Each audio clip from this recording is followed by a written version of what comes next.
We're going to pick up our story in the year 1054. Now, you may recall from the last few episodes that we've just been through more than a century of absolute scandal and chaos in Rome. And in the last episode, the papacy was just restored to order in 1048 by a Frankish king, Henry III, who had to clean house because the House of Theophylact, this powerful Italian family that had had control of the office of Pope for so long, had just finished perhaps the most ignominious chapter in their incredibly salacious history. And one of their popes had just sold the office of Pope to his godfather so that he could abscond with the money from the sale and do something else. So it was just a disaster. And there were three competing candidates for being Pope. It was a complete mess. And so this Frankish king, the Emperor of the West, Henry III, had to come in and clean everything up. So he got rid of all three of those papal contenders, those would-be popes, past, present, and hopeful future popes, got rid of them, and then presided over the proper election of a new pope in 1048. So that's just 6 years prior to where we're going to pick up our story. The new pope who comes into office in 1048, because the emperor's overseeing things, is a man who history knows as Leo IX. So Leo IX is a reformer, and he comes to office as Pope at only 47. So while he's older than some of the scandalously young popes that we've recently heard about, he's still not an old man by any means.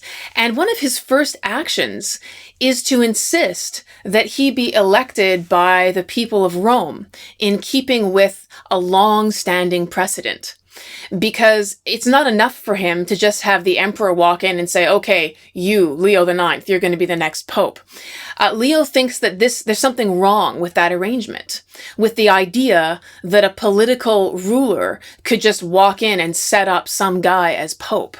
And so Leo's not willing to take the office under those conditions. He insists that a proper election be held and that he have the approval of the people of Rome before he actually takes office. And this right here is a sign of what's to come, because Leo IX has some very definite ideas for what the office of Pope should be and what the entire church institution should look like. So he wants to do a radical overhaul of what's been happening in Rome.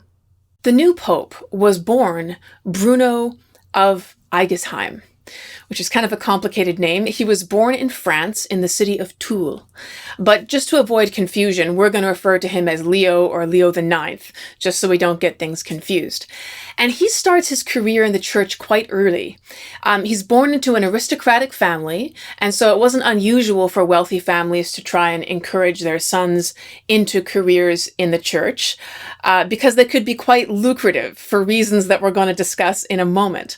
But Bruno, now Leo IX, becomes a bishop at the age of 25. So a bishop is a really important office in the church.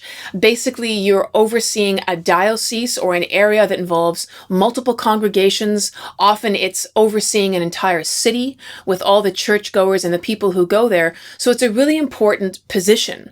It's a higher ranking position within the church, substantially above priest or friar or deacon. So Bruno is already there at age 25, and in his position of bishop, long before he becomes a pope 20 odd years later, he's already pushing for a reform of practices and habits and the way people are behaving in the monasteries and the church congregations under his oversight.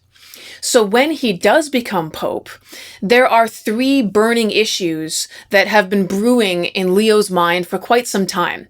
Things that he wants to address directly now that he's got the top position in the church. So the first issue that Leo wants to address is the buying and selling of church offices, or basically of church positions or jobs.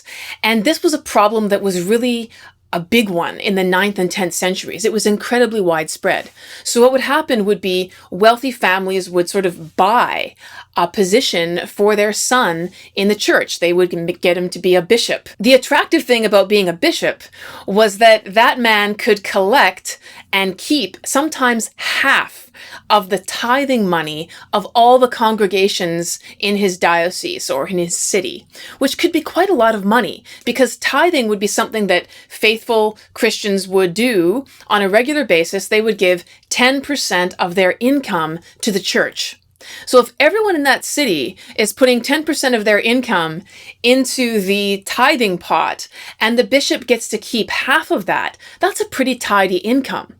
Even worse, some of these people were getting appointed to multiple offices of bishop. So you could be bishop of several cities, and that just meant that you could multiply your financial income. So there were also many, many cases of people bribing others inside the church hierarchy to maybe elect someone, a cardinal or a pope, or to get someone promoted. So there was all this sort of trafficking in the sale and in the accumulation of church offices and power. And Leo said, we have to put a stop to this.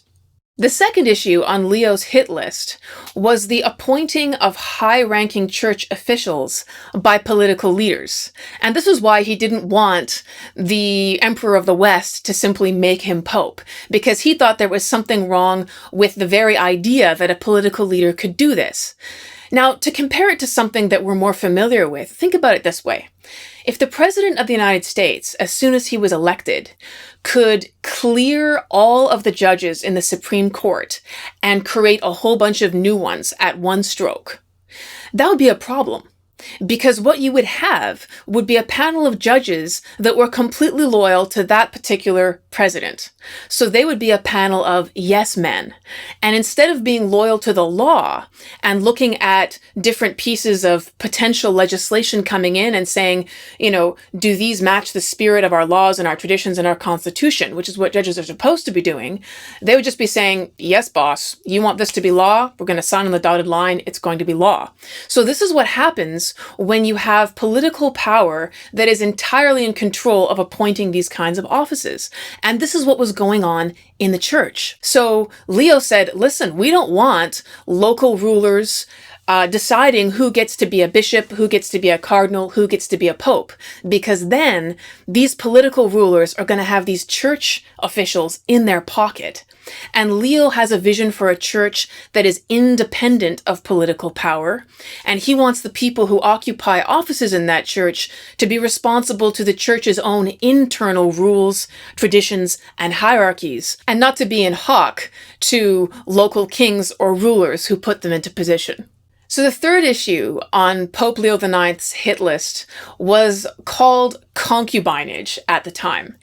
And while you would be correct in thinking that it has to do with sexual relationships, it was perhaps a little bit different from the modern understanding of it. So in Leo's time, there were two types of concubinage, which basically meant some kind of ongoing, regular sexual relationship between a man and a woman. So there was a temporary kind, which basically had no commitment involved. It just, these two people had a relationship and it went on for however long it went on, and then it stopped. So that was a temporary kind, and the church had always frowned on that. Didn't mean that it wasn't going on all the time. In fact, the idea of bishops and popes having mistresses, lovers, some of whom were very temporary, some of whom were more regular, some of whom came in and out, this was rampant anyway. But officially, the church position had been against these kinds of temporary sexual liaisons. Now, if a woman was a concubine, meaning she wasn't just a one-night stand or someone who was picked up very casually, but there was this ongoing kind of relationship, then the children that a concubine would bear would not be considered illegitimate. She wouldn't have the same status as a man's official wife, of course, but the children that might arise out of such a relationship wouldn't be considered to be bastards. So that was something. But the church was always against the idea of having more than one woman at a time. So the idea of having both a wife and a concubine who could bear children for you, this was not something that was approved of. So Leo wasn't making any change in that department. He was after the second type of concubinage, which is a little more interesting. Concubinage could also refer to a permanent or semi-permanent cohabiting relationship between a man and a woman who were committed to being with each other, but hadn't, for some reason or another, been officially married. Now, in the Roman world that Leo and his people had emerged from several centuries before, in the 2nd, 3rd century, we're now talking about the 11th century in Leo's time, but in the 2nd and 3rd century, there were issues around this because sometimes you would have a woman of a higher social class who would fall in love with someone who was a slave or a recently freed slave, now a free man, but by no means an aristocrat. So in situations like this, you would have women, sometimes Christian women, who would want to be with these men, but they weren't allowed to get married under Roman law because there was a class difference. Concubinage could also arise if you had a higher status man who wanted to marry a woman from a lower social class. If either partner was too far away from the other socially, then they might not be allowed to be officially married. And so that was one situation in which this kind of committed concubinage variation might arise. Now, Roman law has changed and many parts of it have kind of fallen away at this point, but it's from this tradition that the idea of a man and a woman living together and the church not really condemning it comes from. Because earlier churchmen in the 2nd and 3rd century were more egalitarian than the society around them. So they didn't have a problem with an upper class woman marrying a former slave or gladiator or whatever, as long as they were committed to each other. And even if they couldn't be legally married, the church was willing to accept a kind of permanent committed relationship that was unofficial. So this was the second type of concubinage. Now, of course, there were many other reasons why people might find themselves in these sorts of arrangements by the time the 11th century rolls around and Leo IX is in power as Pope. But basically, you just have to think of it as a marriage in all but name. People who are living together, who care for each other, who have no other partners, but they haven't had an official church marriage ceremony, or a state one for that matter. So this is the type of concubinage that Leo sets out to destroy. And basically, it's the opportunity for men in the church, for priests and bishops, to have partners. That's what Leo's going to get rid of, opposed to wanton and illegitimate relationships that are simply for pleasure and they are transient, always been opposed. But this idea of kind of a committed, informal marriage is now something that Leo wants to get rid of. Marriage for church officials, formal marriage for church officials in Leo's time hadn't yet been officially forbidden. That was going to be coming within less than a century, but it was very much frowned upon in the West. The idea that a priest or a bishop or a cardinal would have a wife. Now, in the Eastern former Roman Empire, where there were also many Christian communities that we're going to be talking about a lot more in this episode, the attitudes around the marriage of church officials were different. But the West, under the Pope in Rome, had already been taking this direction where celibacy was the ideal, and so formal marriage was frowned upon, and this sort of concubinage arrangement where you weren't formally married but you had a spouse is now something that Leo wants to get rid of as well. This reform plan does make you feel sorry for a lot of guys who are trying to make a career in the church. Not so much the bad boy descendants of aristocratic families who'd bought themselves a comfy position as bishop and who were going to have mistresses and do what they wanted anyway, because that's what those type of guys have been doing all through our story.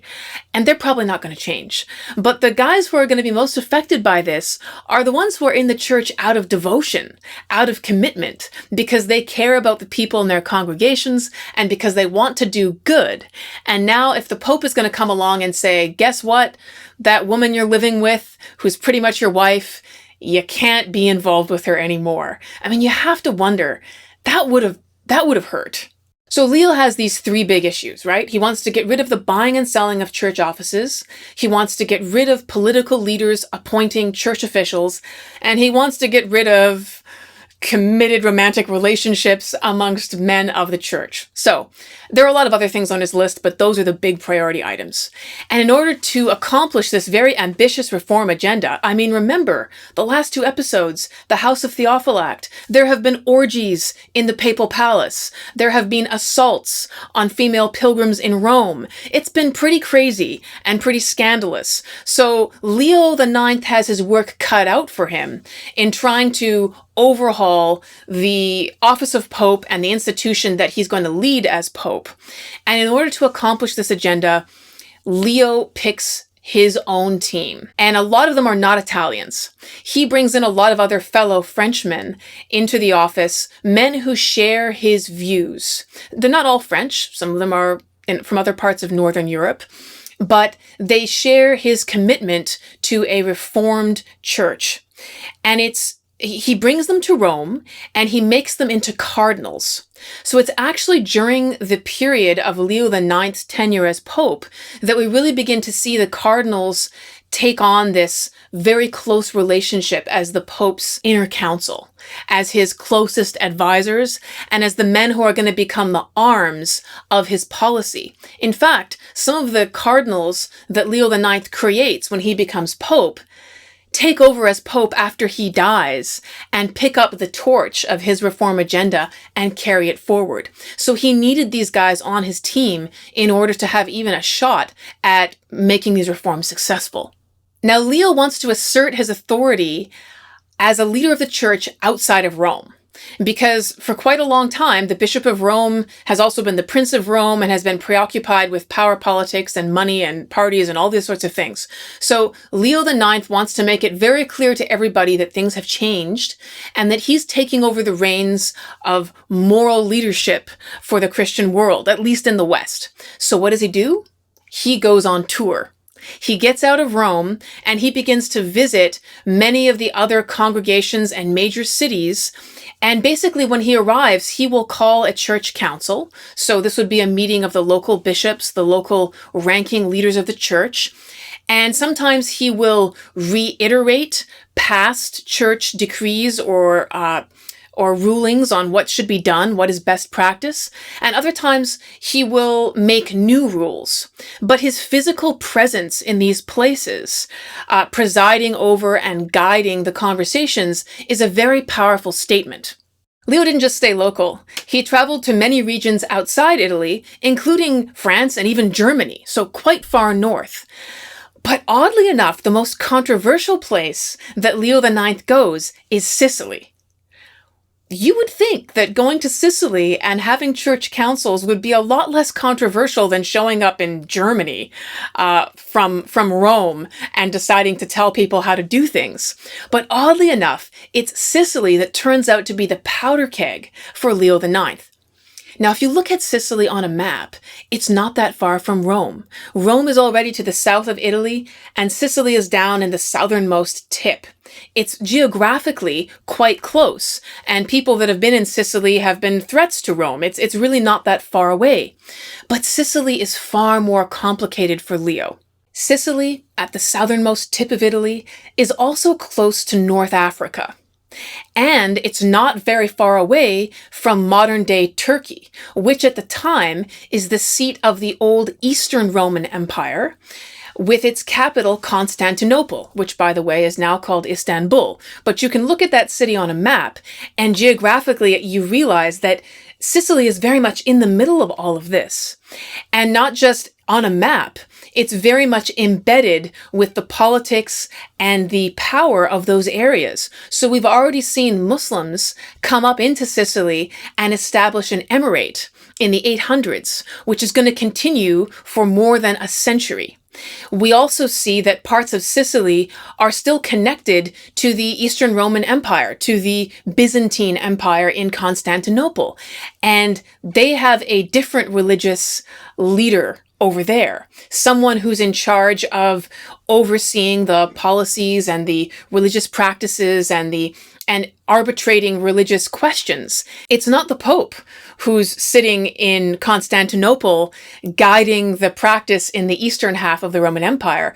It's a different guy who's called the Patriarch, and we're going to talk a lot more about him in just a moment. So 200 years prior to this, in 827, a group of Muslims have arrived. They've gradually expanded into various parts of Sicily and established an emirate. So they have a territory in Sicily that is ruled and governed and overseen by Muslims. And that history is still a part of Sicily. It's still embedded in the architecture. That emirate lasts until 1061, when it's overthrown by yet another group of people, the Normans. So who are these Normans? Well, the name originally comes from Northmen or Norsemen. We know them as Vikings. And when they first are seen in Italy and Europe, they are coming up rivers and along coasts in raiding ships and behaving a lot like pirates. They land in many parts of Europe, including France, and they actually gave their name to a part of France that we still know today as Normandy. Many of these Norsemen, these Normans, adopt both French language and Christianity, at least the Western version of it, the Latin version of it, the same one that the Pope has. And at this time, in the 11th century, they're all over Europe because they've moved from raiding ships to adopting land-based methods of fighting and controlling and maintaining territory. And in just about a decade from where we are, we're looking at the year 1053, 1054, in 1066, about 12 years later, they are going to invade England and change it forever in the famous Battle of Hastings. So in 1052, Sicily is really a patchwork of territories controlled by very different types of people. We've already talked about the Normans, who are wreaking havoc all over Europe, and they've actually started to encroach into Sicily as well at this time. At first, they arrive as sort of mercenaries, or guns for hire, and so they'll fight for anyone who pays them and help settle local scores or control territory for existing rulers in Sicily. But very soon, they begin to look around and say, hey boys, we could kind of take over parts of this for ourselves. And that is exactly what they begin to do. So parts of Sicily are controlled by Muslim rulers. Parts of Sicily are now exposed to this kind of expanding Norman influence, and parts of Sicily are still responsive to the Eastern Roman Empire, otherwise known as the Byzantine Empire, with its emperor in Constantinople. So it's really this patchwork, and it's into this mess that Leo IX decides to launch himself as part of his papal consolidation tour. It doesn't go well. So the Normans that have arrived in Sicily are a big headache for the Pope, because at this point, they're still kind of mercenaries/pirates in Sicily. They're consolidating power and building empires elsewhere, but the Normans that show up in Italy are there to kind of make trouble. And so they go around, and when they're not fighting for hire, they're fighting to enrich their own back pockets. So they're looting churches and monasteries. They're taking this wealth and just pocketing it. It's a big problem. It's such a big problem that the Pope actually goes to consult the Frankish king, Henry III, also known as the Emperor of the West, the same guy who helped Pope Leo IX become Pope, but he has the political power, Henry III. And the Pope goes to Henry and says, listen, we need to do something about these Normans. They're just creating an absolute disaster in Sicily, and they're taking stuff. So the emperor agrees to help field an army. The Pope, remember, can put some of his own guys in the field because he still is in charge of the papal states. He's still a landowner. He can still raise troops from those physical territories that he has inherited. But he needs help. So he gets Henry to agree to send some of his troops, Franks.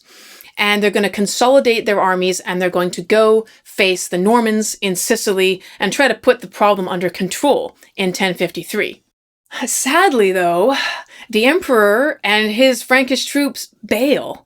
It's not entirely clear from what I've read why, but they basically leave Leo IX and his very inexperienced army to face these Norman fighters. And guess what? They lose. Not only do they lose, the Normans take the Pope himself as a prisoner, and they keep him in captivity for 9 months. Fortunately for Pope Leo IX, the Normans are kind of veering towards Christianity. Some of them have adopted Latin Christianity, and so they're aware that this Pope guy is supposed to be pretty important, and they probably shouldn't cut his throat, luckily for Leo. So after 9 months of being kept in as a prisoner, but allowed to see visitors, the Normans finally release Leo IX. So Leo IX's appearance in Sicily is problematic, not just because he fights the Normans and gets taken prisoner. It's also a problem because he's trying to go on tour in Sicily and basically assert his leadership of Christian churches there. Unfortunately for Leo, these churches already have a leader. For the past 2 centuries, many congregations of Christians in Sicily have identified as Greek.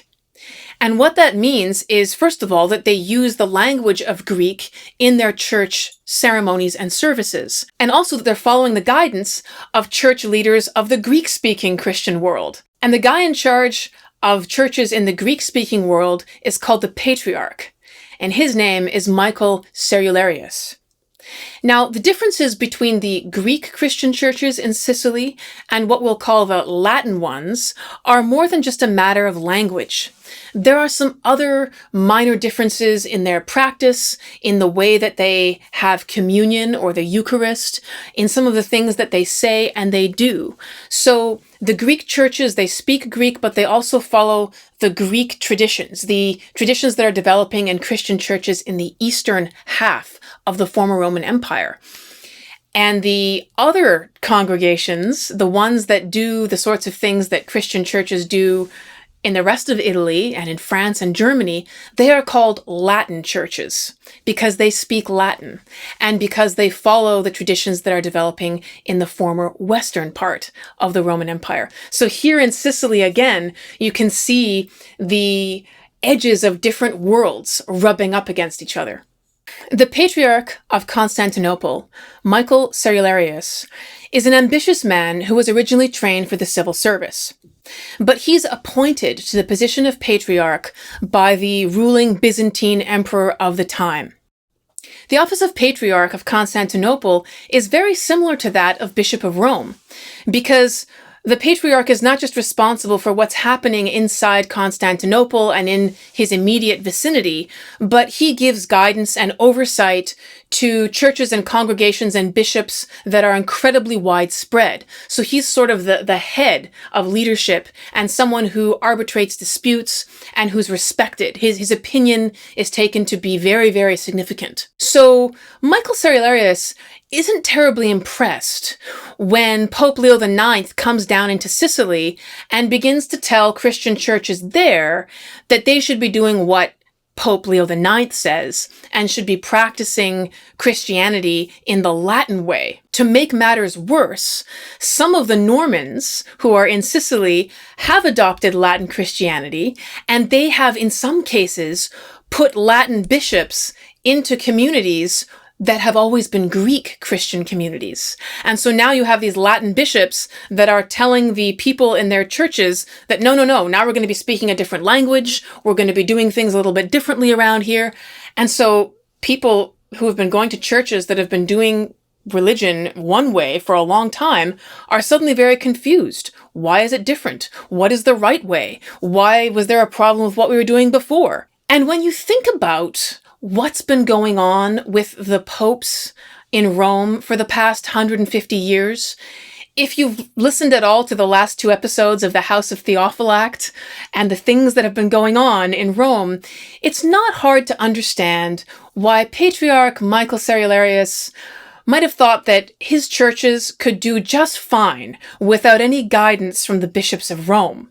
I mean, after all, it's very, very recent in memory that we've seen popes having sex with anything that came within reach, selling the office of pope, giving away ornaments from churches to mistresses, having wild and debauched parties inside the papal palaces. To say that the office of pope has always been one of sane and sober moral leadership is quite laughable. So Patriarch Michael Cerularius thought that the churches of the East were entirely capable of governing themselves and making up their own minds on matters of right doctrine and right practice without any help from the Bishop of Rome. I want to take a few minutes to examine some of the differences between these Greek Christian churches and Latin ones in the 11th century. Because as I've said, it wasn't just language. There were disagreements and sort of long simmering tensions about the right ways of doing all kinds of things. So I can't get into an exhaustive list, but some of the issues that kept coming up and creating problems were the understanding of what was happening with the Feast of Communion, or what's called the Eucharist, in Latin congregations, the type of bread that was going to be used for that ceremony. Should it have yeast in it, or should it not have yeast in it? In the West, in Latin congregations, they thought that unleavened bread, kind of flat wafers or biscuits, were the way it should be done. And in Eastern churches, they didn't have a problem if the bread rose at all. And they didn't think that that was an issue for proper practice. You could have leavened bread in Eastern congregations. Wording of the Nicene Creed, which is really important, and we're going to get to that in a moment. There was also the basic idea of leadership. Pope Leo IX is busy telling everyone that he's not just the Bishop of Rome, he's the Pope, and what that means is that he should have the authority to guide Christian practice in all Christian churches. Greek congregations thought that leadership from the Patriarch was perfectly adequate and that the Pope wasn't necessarily superior to him. So there was this fundamental disagreement over institutional structure and who was going to have the final say. But perhaps one of the most surprising disputes was on the issue of facial hair for men. Priests and other church officials were both shaved and tonsured in the West. So a tonsure, you've probably seen medieval films of friars and monks running around, and basically they shave everything in the middle of their heads and they leave a little rim of hair sort of beginning around the temples and going around the back. It's a really unfortunate hairstyle, but this idea of tonsure was given religious significance. It was a sign of commitment. And so in the West, you see men that are clean shaven and mostly shaven on top with this strange looking fringe of hair around the back. But in Eastern congregations, men have long hair and long beards.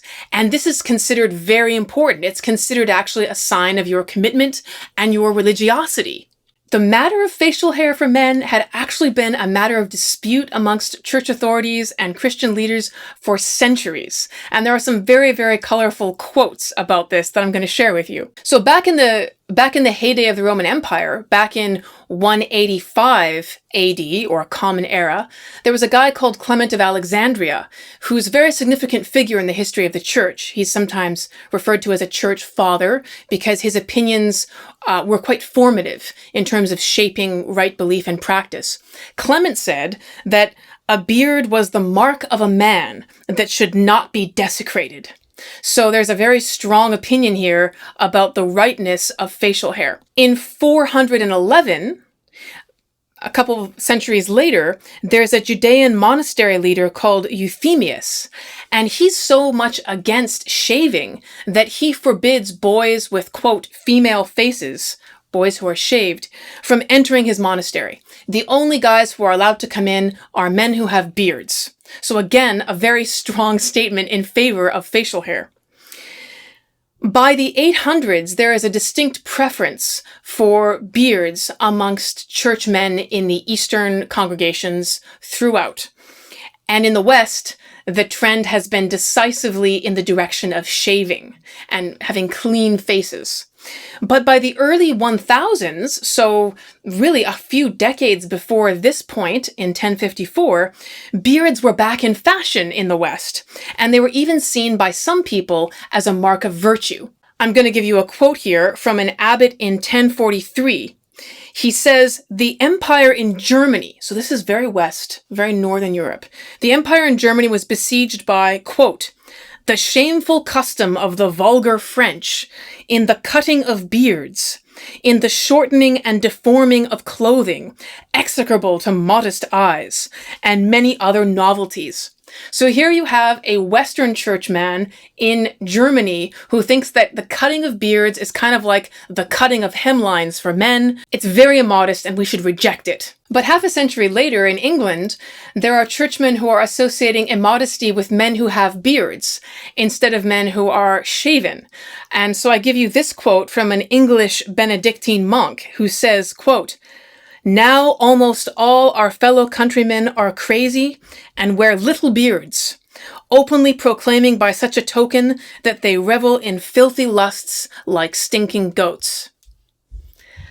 I'll leave that to your imagination. By 1031, however, so 20 years before this point in our story, a church council in Bourges in the West has formally decreed that shaving is required for all who minister. So anyone who is a priest, a monk, anyone who has an official position in the church in the West needs to shave. By contrast, Eastern bishops have exactly the opposite idea. They're deeply unimpressed with this church council in the West and this idea that every man should have a razor. They actually pointed out in their church councils that it was at the very point that the popes, the bishops of Rome, began to deviate from the right practices of Christianity that they began to shave their hair and faces. So for them, it wasn't a coincidence that the teachings, in their view, had gone off track at right about the same time that shaving had become mandatory for churchmen in the West. Why does this matter, you say? Well, it matters because this is a moment when the face of Christianity, to put it literally, is being contested. And it's little things like beards, but it's bigger things too, like whose opinion is going to be decisive in what version of Christianity is correct. Because there are a lot of different ideas and interpretations of the faith that are in circulation and always have been. So the reason why these church councils need to keep meeting and giving decrees is precisely because it's not at all clear and it's not at all unanimous what Christianity is supposed to look like and what it means to serve in the church, what you are allowed to do, what you should be forbidden from doing, and even your physical appearance. So this is a moment in 1054 that's going to be decisive for how those questions are answered. And these things about facial hair are just smaller examples of a much deeper issue.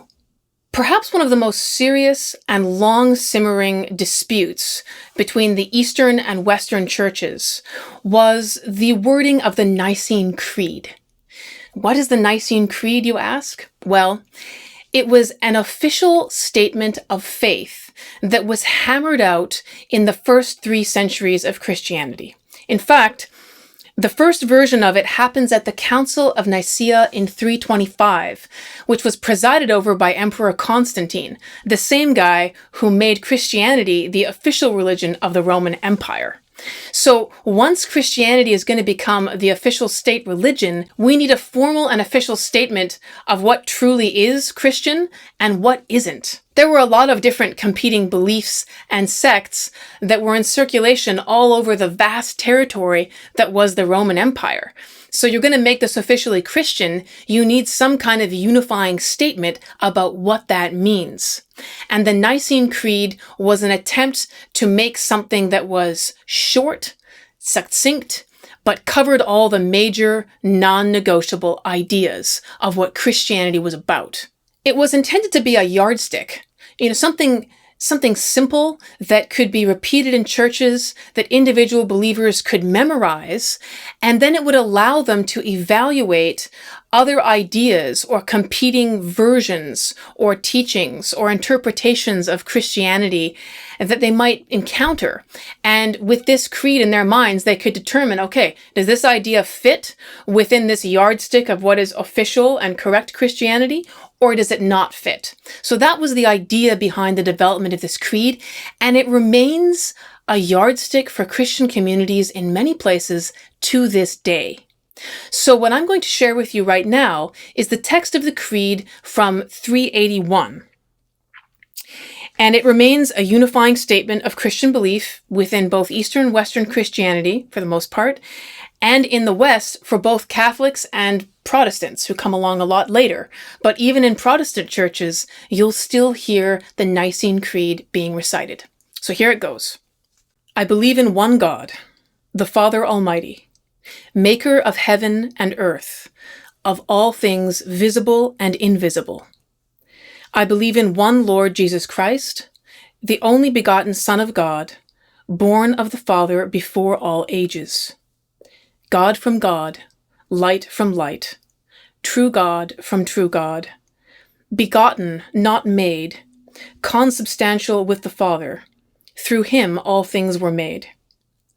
For us men and for our salvation he came down from heaven, and by the Holy Spirit was incarnate of the Virgin Mary and became man.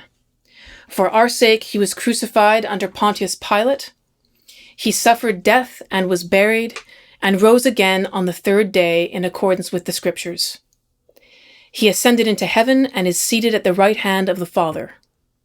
He will come again in glory to judge the living and the dead, and his kingdom will have no end. I believe in the Holy Spirit, the Lord, the giver of life, who proceeds from the Father, who with the Father and the Son is adored and glorified, who has spoken through the prophets. I believe in one holy, Catholic, and Apostolic Church. I confess one baptism for the forgiveness of sins, and I look forward to the resurrection of the dead and the life of the world to come. Amen. Now, this text survives to this day, and even in disputes that we've seen as recently as the 19th and 20th centuries about which groups should officially be classified as Christian churches and which are not, this document comes up as something that people reference. So it's not this archaic piece of history that's no longer connected. It's still very much embedded within the living fabric of Christian communities today. Now, the point of controversy that emerges between the Eastern and Western churches comes down to three little words of difference. The version of this creed that I've read you is one that both the Eastern and the Western churches would accept. But problems arose because in the West, they added three words to this text. What are those three words? Well, those words were, and the Son. So in the phrase, I believe in the Holy Spirit, who proceeds from the Father, Western congregations added, and the Son. So the Holy Spirit proceeds from the Father and the Son. These words were added in the 6th century by some Western churches, and the Pope formally approves this addition as part of the official text in 1014. So that's really only 40 years before this explosive series of events that's about to unfold in 1053, 1054. The Eastern churches object vociferously, and they object not just to the words and the meaning of those words, but they object to the idea that the Pope can just add these on and make them part of this official statement of Christianity for everybody. Their basic idea is, who do you think you are? And where do you get to decide that this is now the correct version? So at stake was a fundamental difference between beliefs about the nature of God. If you're listening to this creed, it's basically, a lot of it is encapsulating this idea of the Trinity, of God as one God with sort of three faces or three aspects, the Father, the Son, and the Holy Spirit, but how these parts of God interact with each other and what their roles are together and separately has always been a matter of some confusion. And in many ways, while the Bible refers to these different aspects of God, a lot of church theologians have been left sort of connecting the dots because they have these references of these different pieces, but how do they relate to each other? What is their precise hierarchy? How do they work together? Is there one that comes before or above the others? These were questions that they were busy hammering out, and this creed was one attempt to answer that. So for the Pope to just sort of add his own addendum and basically change the official statement on this very important point was really quite outrageous to many churchmen in the East. In any case, the addition of these three little words to the official text of the Nicene Creed in 1014 is going to turn up the heat on the eruption that's going to forever shatter the Christian world. Back to geopolitics.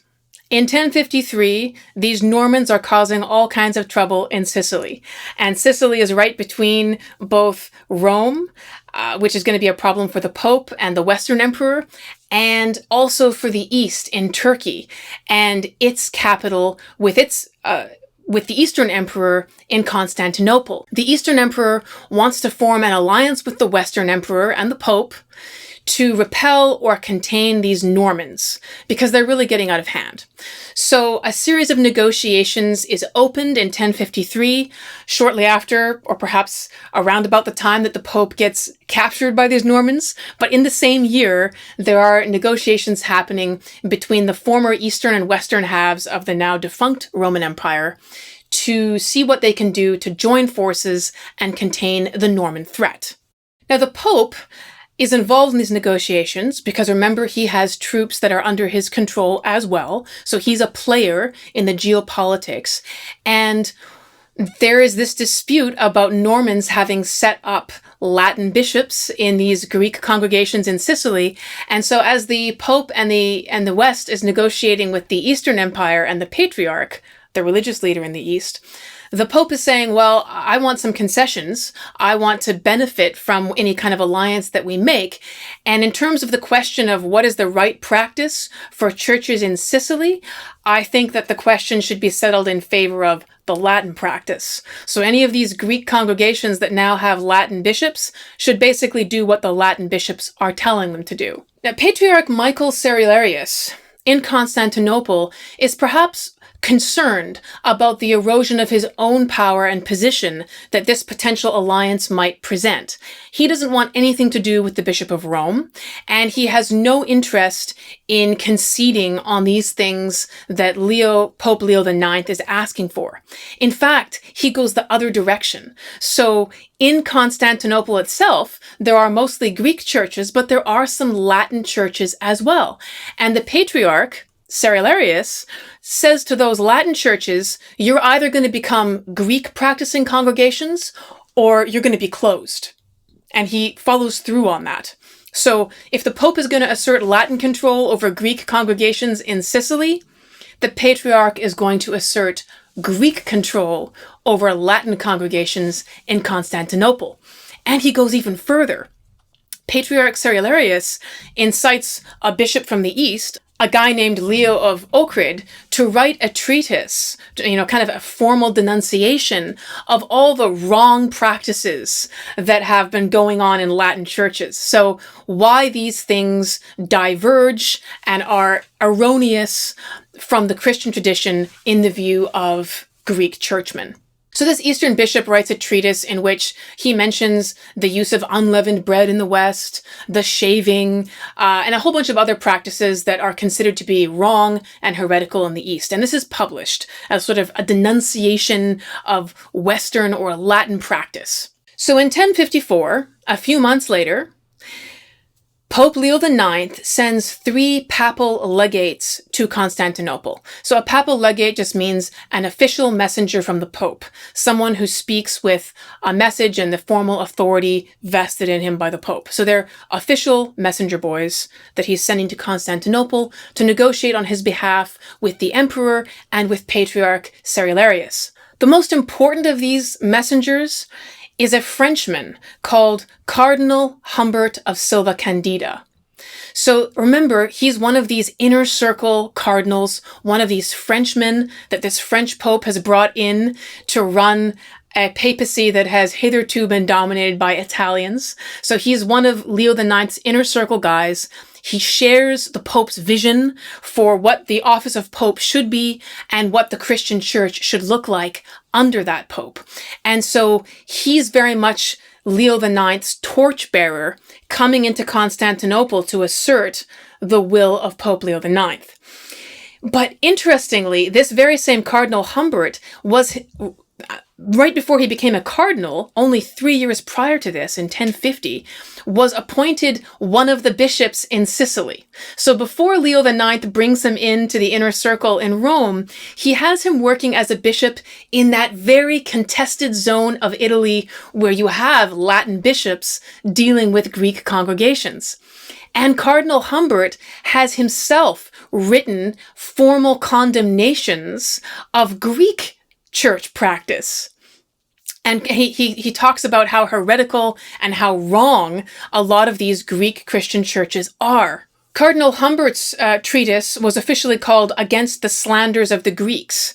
It may have been a response to the Bishop Leo of Ohrid, that previous bishop, or perhaps it was a response to other Greek church writings. But he's been very, very formal and very public, this Cardinal Humbert, in his denunciation of Greek practice.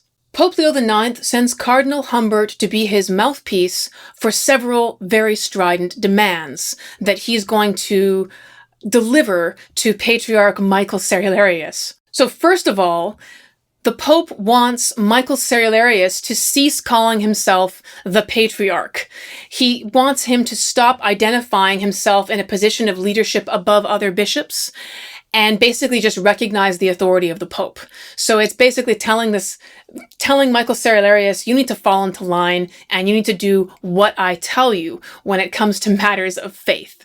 Secondly, that troublesome bishop, this Leo of Ohrid, who's been writing denunciations of Western church practice, he needs to be silenced. So the Pope wants Michael Cerularius to get this Leo to be quiet. And basically, it's part of a move for extending his own dominance as Pope right into the Eastern world by attacking it at its highest point. Patriarch Michael Cerularius frustrates the Pope's messengers and the Emperor of the East by simply refusing to see them. The Pope's messengers are busy talking to the Eastern Emperor, the political head of Constantinople, but when they want to have an audience with the Patriarch Cerularius, who's the religious head, he doesn't want to see them. So this is a problem in terms of having any kind of negotiation if you can't even get an audience. Meanwhile, the Pope's lead messenger, that Cardinal Humbert, is busy running around Constantinople having very public theological debates and arguments with leading Greek churchmen. So he's getting up there in public and he's having these disputes and telling them why they're wrong and why their practices are wrong and why they need to be doing what the churches in the Latin West are doing. It would be unsurprising if Patriarch Michael Cerularius was personally angry at Cardinal Humbert, and this kind of behavior that the cardinal is engaging in Constantinople would have done nothing to change that. Cardinal Humbert comes across as sounding quite belligerent and quite rude. I mean, think about it for a moment. You're sent there on a diplomatic mission, but you're going to go into someone else's city and you're going to just start publicly denouncing people that you don't even really know. It's hardly a strategy that's going to endear you to anybody, nor is it likely to open the channels of meaningful communication. But then again, perhaps that wasn't Cardinal Humbert's mission anyway. Because what happens next shows that there might have been a very different plan at work from the beginning. It was at some point, while the Pope's messengers were in Constantinople, that word reaches them that Pope Leo IX has died. He's only 51, so he's only been Pope for about 4 years. And that kind of throws things a little bit off kilter. The messengers have been sent there to negotiate on behalf of the Pope, but they've just found out the Pope is dead, so now what? It's at some point after word of the Pope's death has reached him that on a hot afternoon in July of 1054, Cardinal Humbert Candida makes his way through the streets of Constantinople to its most astonishing piece of architecture, the Hagia Sophia. You have to imagine this building with its towering domed ceilings, its shimmering facade of marble, and it stands to this day as a monument to the most astonishing manipulation of space. When people walk into this building, they have a sense that it's floating because the dome is suspended more than 100 feet above the floor. There are these enormous columns. There's light falling through in beams. The air would have been scented with incense. There would have been light dancing and glimmering off of silver lanterns, off golden ornaments, off stunning mosaics that adorn the walls. And in this enormous space that could accommodate hundreds of people, prayers are about to begin. So you have to imagine the soft rustling of people adjusting themselves, taking their positions, their eyes directed towards the altar in this sense of hushed stillness and awe. This is not just the biggest and most beautiful church of Constantinople. It is also the place where the Eastern emperors are crowned. So it's the beating heart of both the religious and political authority of the entire Eastern Roman Empire and the Eastern Christian world. It's into this church, just before prayers begin, when it's full of people, that Cardinal Humbert strides in, walks up to the front of the altar, and unrolls a parchment. And this parchment declares that Patriarch Cerularius and all who follow his teachings are excommunicated. What this means is that they are so wrong that they have been kicked out, they have been formally denounced, thrown out of the Christian church. So it's this startling condemnation, and he unrolls this parchment. He must have vocalized what was written there, and he leaves it pinned right there at the front of the altar for everyone to see. And then he turns on his heel, and he leaves the church, and he leaves the city. Now think about this for a second. This is a French cardinal who comes from miles away, striding into the most holy, the most powerful church in the Eastern world, and basically saying, y'all are wrong, and we're kicking you out of Christianity. It's amazing. But the other thing to consider is that this is a papal document. This is a document that's been signed by the Pope. But remember, the Pope has just died. So that means that when Cardinal Humbert unrolls this denunciation, Pope Leo IX wrote it and signed it before he even sent his messengers to Constantinople. The arrogance of this move by Cardinal Candida walking into the church right before prayers is astonishing. But he and the other papal legates leave the city. And 1 week later, Patriarch Cerularius is happy to return the favor by excommunicating the papal legates, the Pope, and anyone who follows the Latin side of Christianity, and to say that they're wrong, and anyone who follows them is also wrong. So it's this moment where we see these kind of long simmering disputes and tensions that have been going on in the Christian world reach a crescendo, and there's this shattering moment where suddenly you're defined by East or West, Greek or Latin. And each of them are mutually condemning the other. And while the tensions that led to this moment have been going on for a long time, and while the rift is in some ways not entirely complete, the Christian world will never be the same again. So while this break is dramatic, and it's the product in some ways of inflexible personalities and geopolitical pressures that have led to the need for an alliance that failed, in other ways, Christian churches of these different traditions do continue to exist close by for many years to come. There are Latin congregations that persist in Constantinople and parts of the Eastern world, and there are Greek congregations that persist in Sicily and some parts of the Western world. In the aftermath of this stunning denunciation, the negotiations for an alliance against the Normans fall apart.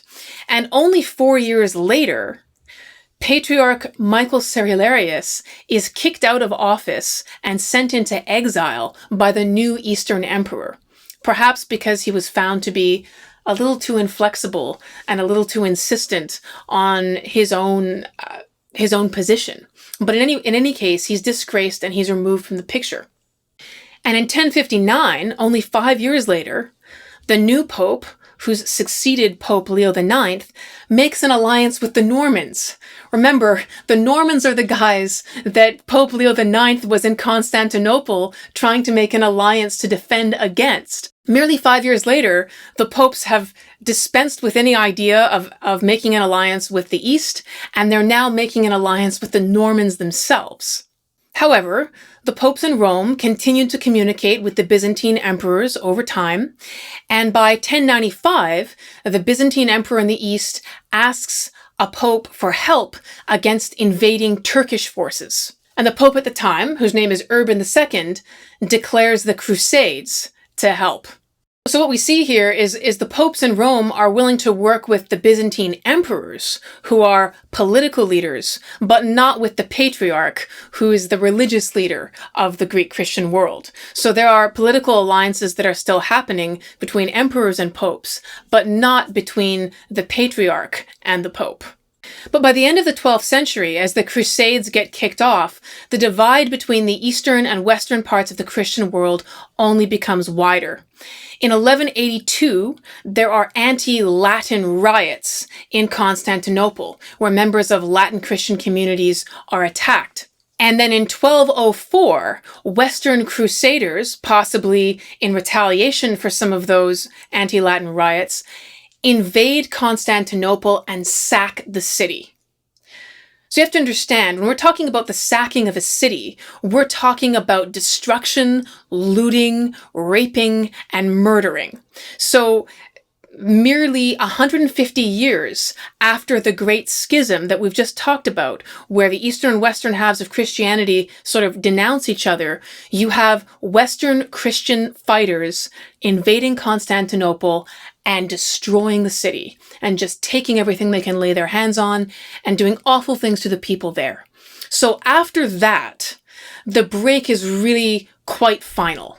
There's so much resentment and so much animosity that's built up as a result of that event. At the Council of Tarragona in 1234, their differences are so pronounced that from then onward, they're formally identified as separate churches. So the Western churches become known as the Latin churches and the Roman Catholic Church. That's the name that is applied to them. And Catholic, by the way, is a word that literally means one. It means united. So the United Roman Church is sort of the translation of what that means. That becomes Western Christianity. And the eastern part of the Christian world becomes known as the Orthodox Church. Today, the eastern half of the Christian world, the Orthodox churches, have evolved and continue to evolve in many ways that are quite different from the version of Christianity that we're familiar with in the western half of the Christian world. They have much more autonomous, self-governing churches. So in the Roman Catholic tradition of the West, the opinion of the Pope was decisive in determining what constituted correct practice for Christian teaching and worship and belief. But in the Greek churches, in the Orthodox communities, churches had more leeway to decide how they were going to do things. And while they did convene in councils, the patriarch of the Greek churches is considered to be more the first amongst equals. He's not considered to be the sole decisive voice of correct practice. Decisions are made by church councils in which all representatives participate, and it's the voice of councils, not individuals, that is taken to be decisive by believers. So there are local divisions in the Orthodox Church. There are more than 15 distinct national versions of Orthodox churches, and they include the Russian, the Serbian, the Bulgarian, the Greek, the Romanian, and the Georgian Orthodox churches, amongst others. Orthodoxy extends to parts of Africa as well, including Egypt and Ethiopia, where we see the Coptic Orthodox Church. All of these national Orthodox churches are connected to the Patriarch, sometimes called the Ecumenical Patriarch, the same office that Michael Cerularius inhabited in his day, and the Patriarch still resides in Constantinople, which is now, of course, a city known as Istanbul. The mutual excommunications of the Eastern and Western churches that were uttered in 1054 stood for almost 1,000 years. That condemnation remained unchanged until 1964, when a pope and a patriarch met together and decided to mutually revoke these harsh condemnations of each other's traditions.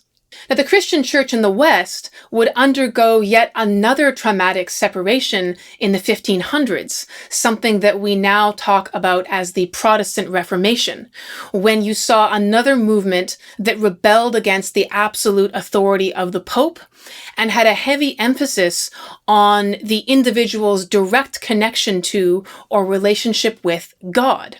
And this emphasis on individualism and the rejection of the authority of the institutions and the leader of the Christian church has led to a proliferation of Christian congregations and communities that are broadly termed Protestant. But it's given birth to an enormous variety of different communities of practice and belief. So you can have Lutherans and Calvinists and Presbyterians and evangelicals, and all of these are Protestants. So the Christian church continues to sort of divide and multiply in the West to this day. Nevertheless, the Roman Catholic Church remains the single largest Christian community around the world. It has the largest number of adherents, and the second largest Christian community around the world is Orthodox Christianity, which has millions of adherents. The Catholic Church owes some of its size to the fact that it was carried to other parts of the world by colonizing empires like Spain, and also to the fact that the Catholic Church has had a vibrant and dedicated missionary corps for several centuries, which has successfully spread Catholic practices and teachings of Christianity to many other parts of the world. Orthodox Christianity, meanwhile, has suffered somewhat in the last century because of official repression under Soviet rule, which extended over quite a number of the countries that I've mentioned, where the Orthodox Church is the national expression of Christianity. In the end, this schism reminds us that the Christianity we know today is the product of a very definite path through history. It was shaped as much by personalities and politics as it was by conviction and faith. What would have happened if Cardinal Candida had been a little bit more diplomatic, and if Patriarch Cyrillarius had been a little bit less defensive? Would the Patriarch have been more accommodating if there hadn't been more than a century of scandal, corruption, and bribery amongst the popes in Rome? If the Christian world had never split, and churches in the East and West had remained in more regular communication with each other, how could that have affected the geopolitics of Europe? Religious differences and condemnation have always been a handy tool for stirring up violence. And so if there had been a little bit less of this, perhaps various conflicts, various massacres, like the sacking of Constantinople in 1204, would have been a lot less likely. From the Crusades to the 21st century, the Church in the West has regarded the East as a place that is foreign, exotic, and essentially alien. Recognizing that Christianity has a long and indigenous history in the East, from Egypt and Ethiopia to Russia and Turkey, is something that people in the West haven't always been very good at. It's very easy to fall into the assumption that Christianity as we know it is the only version of Christianity, or that it's the only correct version of Christianity. Traditions of Christianity are larger and older than many of us realize, and they've been understood and interpreted in various ways over time. The Great Schism is a fork in the road of history that leads to where we are, but it's also a reminder that it all could have looked quite different. I hope you've enjoyed this series on the Great Schism, and if you did, please share it with someone else that you think would appreciate it. I'll be back soon on the Villains and Virgins podcast with more great history, and if you have suggestions for topics that you'd like to see here, please get in touch with me on social media and let me know. I'd love to hear from you.